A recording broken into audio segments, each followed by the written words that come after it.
Selamat pagi, siang, sore, malam, dan salam kenal Pak Hilton, kakak asisten, dan teman-teman sekalian terkasih. Perkenalkan, nama saya Benaya Jonathan Raja Partogi Siagian dari kelas 03. Pada hari ini saya akan mempresentasikan topik Data Representation in Memory, Structures and Records in C sebagai pemenuhan PR5 untuk mata kuliah EL 2008. Sebelum kita mulai, mengapa materi ini bagi saya penting? Saya berkaca dari berbagai fenomena dan kejadian di luar sana, salah satunya SpaceX Falcon 9, di mana dalam mengirimkan data telemetri, setiap byte harus secara sempurna dibariskan atau dikirimkan. Apabila tidak, maka roket akan mengalami kecelakaan dan banyak sekali pengorbanan finansial yang dikeluarkan. Pada tahun 2014 juga pernah ada kejadian bernama Heartbleed Bug yang mengekspos jutaan password secara daring karena adanya sedikit kesalahan dalam handling memory. Nah, sebagai calon engineer di masa depan, salah satunya yang paling relevan dengan teknik elektro adalah Embedded Systems Engineer. Salah satu hal yang harus diperhatikan adalah isu performa atau bagaimana kita menjamin bahwa program kita itu tidak ada miscache yang bisa menyebabkan perlambatan hingga 100 kali. Nah, dalam presentasi hari ini saya akan mempresentasikan mengenai importance, kemudian kita akan langsung terjun ke materinya. Nah, berkaca dari fenomena nyata yang baru saja saya ceritakan, maka materi ini sangat penting untuk memahami bagaimana sebenarnya komputer kita bekerja. Kemudian kita bisa belajar untuk memodelkan data-data dari real world ke dalam bentuk yang bisa dipahami dan diinterpretasikan oleh komputer. Kita juga memahami bagaimana mengaplikasikan ilmunya untuk efisiensi memori dan performa yang bagus. Kita juga bisa belajar mengenai low level programming dan interaksi dengan hardware. Kita juga belajar untuk bagaimana mengenali bug-bug yang umumnya muncul dalam konteks materi ini, dan juga fondasi untuk topik-topik yang lebih lanjut. Pertama, saya akan menjelaskan mengenai data representation in memory. Secara etimologi, kita bisa memisahkan kepada dua kata kunci. Yang pertama, data representation adalah suatu metode di mana berbagai tipe data yang berbeda di-encode dalam bentuk bit untuk disimpan dan diproses oleh sistem komputer. In memory artinya atau merujuk kepada bagaimana pola bit diorganisir dan disimpan oleh RAM komputer. Beberapa konsep penting yang perlu dipahami dalam memahami data representation adalah bit, yaitu unit data terkecil, byte, yaitu kumpulan bit, dan juga tipe data dalam C. Ada berbagai macam, namun sangat penting karena memberikan informasi kepada compiler mengenai berapa banyak byte yang harus dialokasikan memori untuk menyimpan tipe data ini, dan juga bagaimana mengartikan pola dari bitnya. Ini adalah analogi sederhana mengenai bagaimana kita bisa mengartikan data representation in memory. Nah, pertama perlu dipahami mengenai memory adalah suatu urutan linear dari byte. Dan juga pengertian mengenai alamat. Setiap byte mempunyai alamat yang khusus dan unik, yang biasanya direpresentasikan dalam komputer dalam bentuk heksadesimal. Contohnya seperti ini. OX, 7FFC, dan seterusnya. Nah, di dalam bahasa pemrograman C ada operator yang bernama sizeof, suatu operator yang bisa membantu kita untuk mengetahui berapa byte dari suatu tipe data tertentu atau dari suatu variabel tertentu yang dioccupy atau yang dipakai. Di sini kita bisa melihat berbagai tipe data, ada char, int, float, double, pointer, dan berapa banyak byte yang digunakannya untuk menyimpan sesuatu dalam tipe data tersebut. Nah, pertama saya akan menjelaskan mengenai representasi integer. Ada dua yang paling umum, yaitu unsigned integers dan signed integers. Untuk unsigned integers bentuknya adalah representasi binary secara langsung, secara gamblang. Misalnya di sini saya ingin menampilkan angka 65, maka di memori tulisannya 010001. Signed integers ini sedikit berbeda dari unsigned integers karena bisa merepresentasikan tidak hanya bilangan positif, namun juga angka 0 dan juga bilangan negatif. Di mana MSB atau umumnya bilangan yang paling paling kiri itu mengindikasikan tandanya. Nah, untuk bisa mengkonversi dari unsigned integers menjadi signed integers, biasanya kita menggunakan metode atau uh, standar namanya 2's complement. Nah, misalnya di sini saya ingin menampilkan angka min 1 di memori, nanti akan direpresentasikan dalam bentuk 1111111 yang merupakan bentuk 2's complement dari min 1. Nah, ini bagaimana caranya kita merubah dari bentuk biner menjadi 2's complement. Caranya cukup sederhana sebenarnya, yaitu kita ubah dulu menjadi 1's complement. Artinya kita ubah 0 menjadi 1 dan sebaliknya. Kemudian kita jumlahkan semuanya dengan 1. Kita mendapatkan hasil 2's complement. Berikutnya adalah representasi karakter yang umumnya disimpan sebagai integer. Nah, untuk mentranskripsi atau mengartikan integer tersebut, kita biasanya menggunakan suatu standar encoding untuk bisa memetakan karakter menjadi nilai-nilai integer tertentu. Yang paling umum atau paling basic yang kita gunakan adalah ASCII. Contohnya di sini kita punya dua contoh, char C1 sama dengan A. A itu menurut standar ASCII di-encode menjadi angka integer 65, sehingga di memori yang memakan tempat 1 byte akan direpresentasikan sebagai 010001. Tapi karena dia bentuknya char, maka nanti ketika ditampilkan di komputer di compiler, munculnya A lagi gitu. Di sini kita contoh kedua, char C2 sama dengan 0. Nah, 0 ini sebagai suatu karakter itu dipetakan dengan standar ASCII sebagai nilainya 48, yaitu 00110000. Nah, sistem-sistem yang modern biasanya tidak lagi mengandalkan ASCII, namun mengandalkan Unicode, contohnya UTF-8. Tujuannya apa? Supaya kita bisa mentranskripsikan bentuk-bentuk karakter yang lebih unik lagi, seperti misalnya karakter dalam bahasa Arab, bahasa Jepang, bahasa Armenia, dan lain-lain. Berikutnya adalah representasi untuk floating point. Floating point ini secara sederhana adalah bilangan yang ada pecahannya berbentuk desimal, yaitu bilangan real. Representasinya pasti lebih kompleks dari bilangan bulat atau integer karena ada pointnya, ada titiknya. Namun tidak sesederhana itu. Untuk memisahkan bagian depan titik dan bagian belakang titik, kita menggunakan suatu format standar yaitu IEEE 754 yang dibagi menjadi 3 bagian utama, sign, exponent, dan mantissa. Sign itu ukurannya 1 bit untuk merepresentasikan tandanya, exponent untuk merepresentasikan besar dari bilangannya, dan mantissa di sini untuk merepresentasikan berapa angka pentingnya. Contohnya di sini adalah kita ingin merepresentasikan pi yang memakan tempat 4 byte. Nah, di memori itu bentuknya tidak sesederhana integer tadi, bentuknya lebih kompleks. Yang mengikuti format sign, diikuti eksponen, diikuti mantissa. Karena positif, dia sign-nya 0. Untuk eksponen dan mantissa itu ada perhitungannya sendiri. Dengan demikian, representasi dari float atau double itu bukan konversi yang gamblang dari bilangan biner. Ini adalah contohnya bagaimana kita bisa mengubah bilangan desimal menjadi representasi dalam memori dengan standar IEEE 754. Berikutnya yang penting untuk diketahui adalah endianness. Endianness ini untuk menentukan order atau urutan dari menyimpan sesuatu yang byte-nya itu banyak dalam memori. Ada dua jenis endian yang paling umum, hanya ada dua maksud saya, little endian dan big endian. Little endian perbedaannya adalah apa yang disimpan di lowest memory address. Kalau di little endian LSB, kalau di big endian MSB.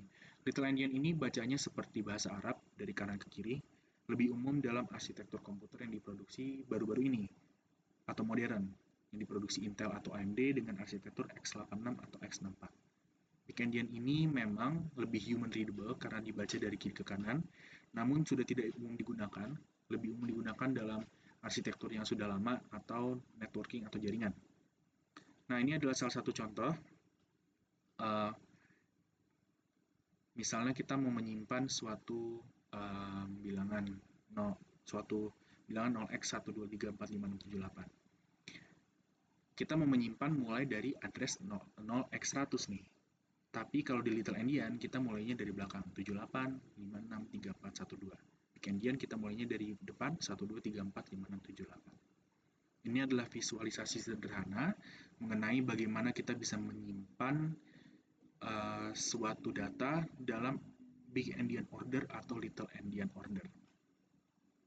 Representasi data dalam memori tidak mempunyai sintaks C yang khusus, tapi sintaks yang kita gunakan sangat penting dan sangat menentukan, dan bisa membantu kita untuk menginspek.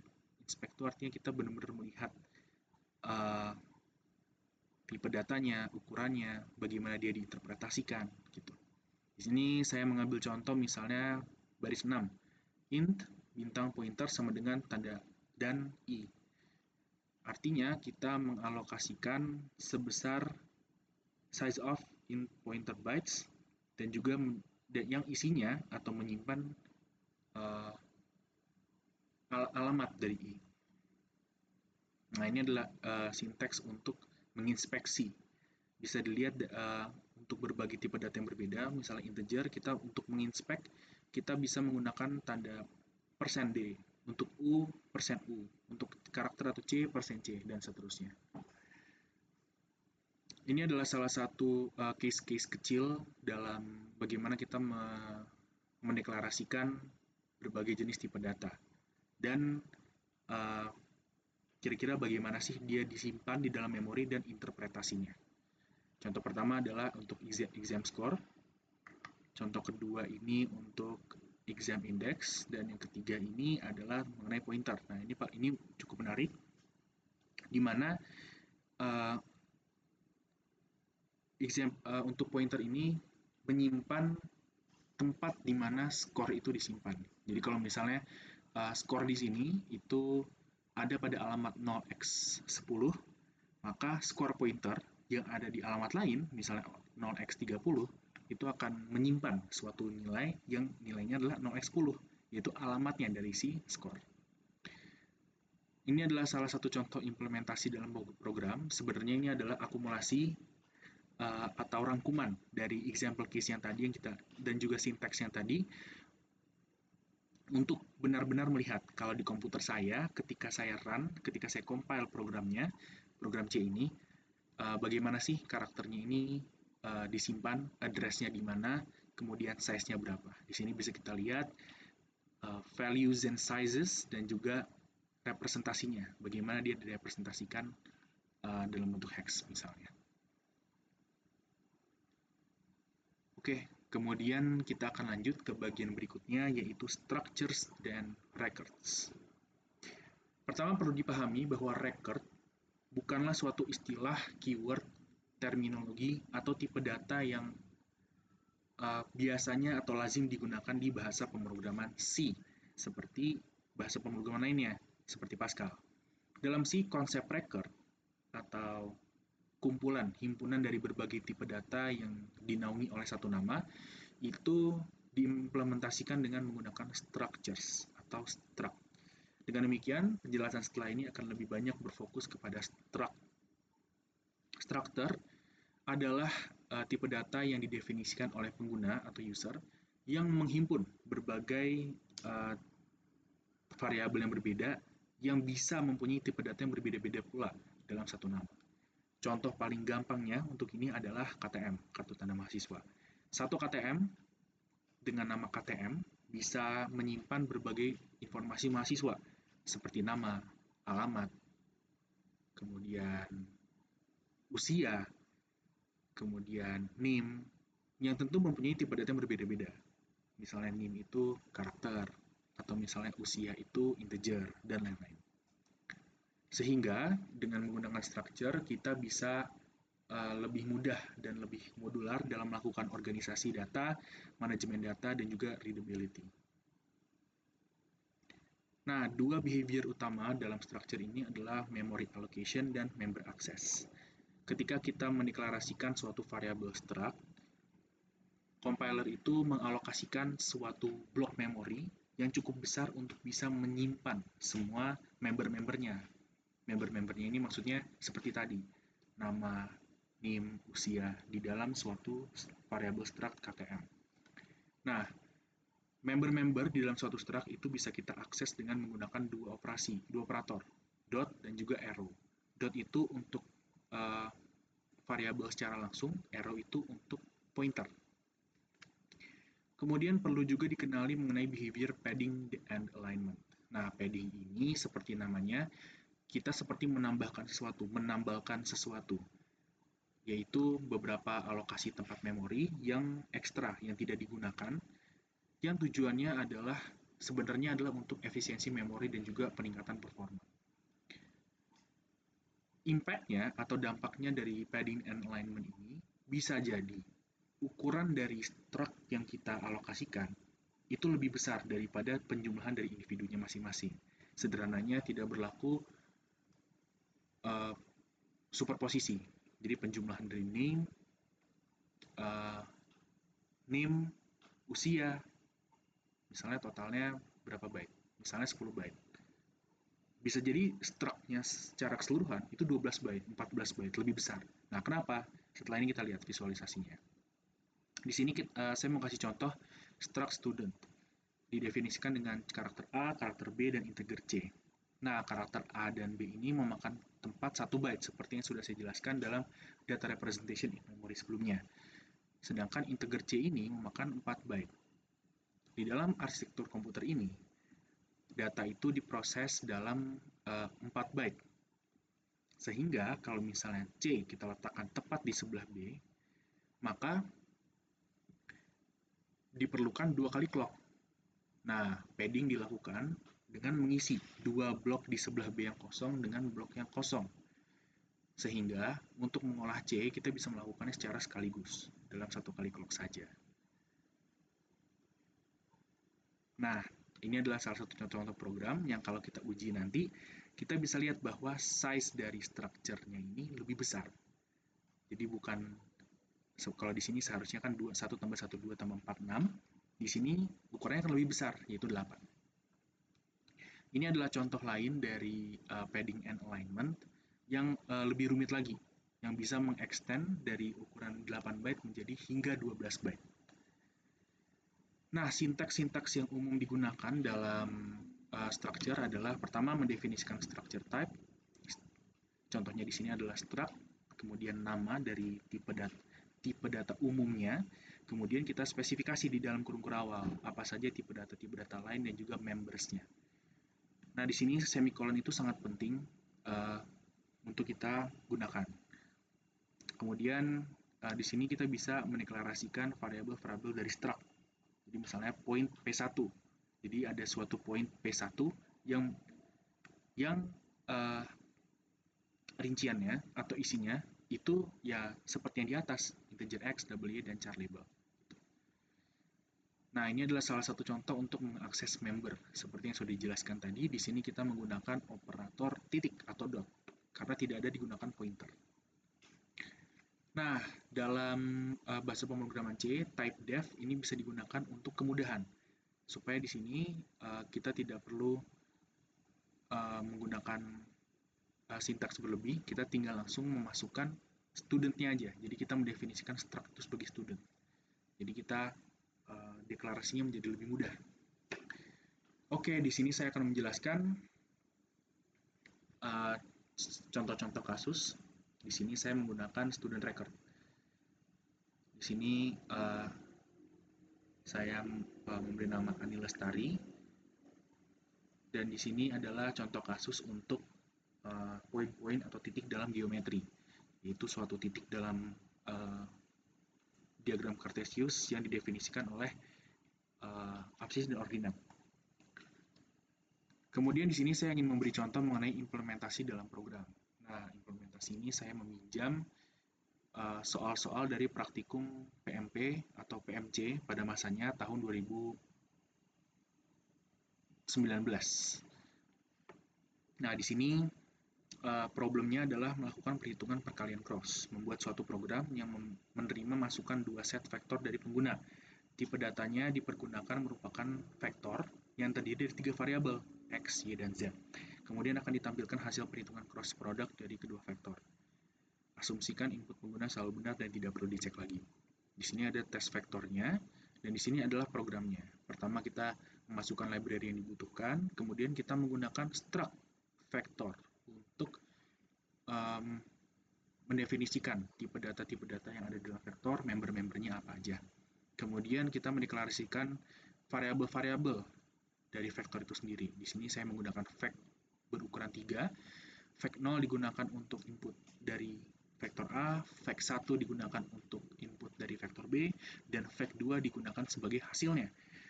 Kemudian di program utama, di integer main, ada bagian untuk memasukkan vektor A. Di sini melakukan scanf seperti biasa, dan juga kita alokasikan menggunakan tanda dan kepada vektor 0x, vektor 0y, vektor 0z. Hal yang sama kita lakukan untuk menginput vektor B, dan di dalam kalkulasinya itu kita seperti selayaknya cross vector. Gitu. Kemudian di hasilnya kita tinggal menampilkan dari vec 2x, vec 2y, dan vec 2z yang kita peroleh dari hasil kalkulasi. Outputnya seperti ini, ketika kita memasukkan bilangan-bilangan 3, 5, 9, dan 10, 8, 12, hasilnya sama persis dengan test vektor yang sudah kita siapkan. Nah, ini adalah problem 2 yang biasanya bisa digunakan untuk tugas besar juga, yaitu untuk melakukan kalkulasi nilai akhir dan pembacaan indeks. Jadi di sini kita ingin membuat suatu program yang menerima masukan berupa satu data mahasiswa dari pengguna secara berulang kali. Gitu. Jadi tipe bentukannya adalah siswa yang ada 6 variabel. Ini adalah contoh tes vektornya. Jadi kita memasukkan nama, nilai UTS, UAS, quiz. Kalau ingin masih melakukan input, masukkan nama, nilai UTS, quiz. Begitu terus sampai sudah tidak ingin lagi melakukan input, kemudian ditampilkan nilai-nilainya dan indeks akhirnya. Ini adalah program yang saya buat. Pertama kita memasukkan library-nya, kemudian kita mendefinisikan berapa max students-nya, jadi memang dibatasi supaya tidak terus-menerus ingin memasukkan data, namun ada batas maksimumnya. Ada juga batas maksimum untuk namanya, kemudian persentase atau bobot dari UTS, UAS, dan quiz, dan bagaimana mereka akan digunakan dalam kondisional nanti di belakang. Nah, pertama ini adalah bagian paling pentingnya yang paling relevan dengan materi kita saat ini, itu struct siswa. Di sini saya mendefinisikan struct siswa untuk memegang member-membernya, yaitu data-data dari si studentnya ini. Kemudian ini adalah program utamanya, di mana kita mendeklarasikan suatu array dari si student atau si siswa, kemudian kita memulai student count-nya itu 0 untuk memastikan bahwa dia tidak mencapai lebih dari 50, dan juga suatu chart conform. Nah, di sini adalah kita melakukan input, yaitu input data siswa, kemudian input nilai-nilainya, dan kalau misalnya ingin melakukan input, kita pencet Y, kalau tidak, kita pencet N. Di sini saya menggunakan toUpper untuk supaya dia case insensitive. Kemudian di sini adalah looping dan juga kondisional untuk menentukan indeks dan nilai akhir dari mahasiswanya. Nah, kemudian inilah bagian outputnya, di mana saya mereplikasi persis dengan apa yang diminta oleh tes vektornya. Kemudian hasil-hasilnya, yaitu nama, UTS, UAS, quiz, saya lakukan berjajar sama seperti tes vektornya. Dan di sini saya menggunakan operator dot untuk bisa mengakses dari member-membernya. Saya ingin mengambil nama, saya menggunakan SI nama, SI nuts, nilai UTS, SI nilai UAS, SI nilai quiz, SI nilai akhir, dan SI index. I ini di-increment dari berapa banyak siswa yang kita masukkan datanya, dan S ini adalah array dari student. Nah, ini adalah outputnya sebagai variasi untuk menunjukkan autentisitas bahwa saya benar-benar melakukan compiling. Di sini namanya saya ganti dari Amanda menjadi Benaya, Charlene, dan juga Berlin. Angka-angkanya juga saya masukkan sama persis, dan juga bisa dilihat di sini nilai akhirnya menjadi seperti itu. Demikian presentasi saya pada hari ini. Ini adalah referensi yang saya gunakan. Saya mengambil dari sumber-sumber ini, Dan terima kasih banyak untuk perhatiannya, terima kasih banyak untuk dukungannya, terima kasih banyak untuk perhatiannya. Semoga materi hari ini bisa memberikan manfaat bagi kita di masa sekarang dan di masa depan. Amin. Terima kasih.